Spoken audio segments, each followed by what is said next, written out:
పెడితే ఇప్పుడు మెయిన్ దానికి వచ్చేటప్పటికి ఆరోగ్యశ్రీ దాని మీద ఇంత అస్పష్టత ఉంటే నోరు మెదపకపోవడం అన్నటువంటిది విచిత్రం. అదే కదా.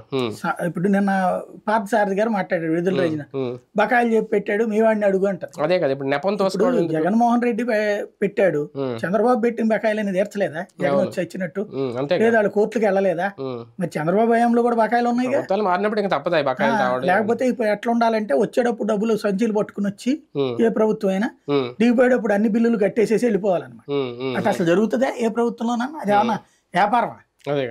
వచ్చేసేసి నాది కాకపోతే షాప్ మూసేసుకుని ఇంటికి వెళ్ళిపోవడానికి. కామన్ సెన్స్ ఉండాలా. ప్రస్తుతం ఇంతమంది పబ్లిక్ అయోమయం ఉంది. ప్రస్తుతానికైతే ప్రైవేట్ హాస్పిటల్లో సమస్య ఉంది, చేర్చుకునే వాళ్ళు చేర్చుకుంటున్నారు. ప్రభుత్వం దగ్గర మేము చేయించుకోగలంలే అనుకునే వాళ్ళు చేర్చుకుంటున్నారు. లేదు ప్రభుత్వంతో తలనొప్పి మాకెందుకు వచ్చింది అన్నటువంటి వాళ్ళు ఏమో ఈ మాట చెప్తున్నారు, కన్ఫర్మ్ చేసుకోండి అనేసి.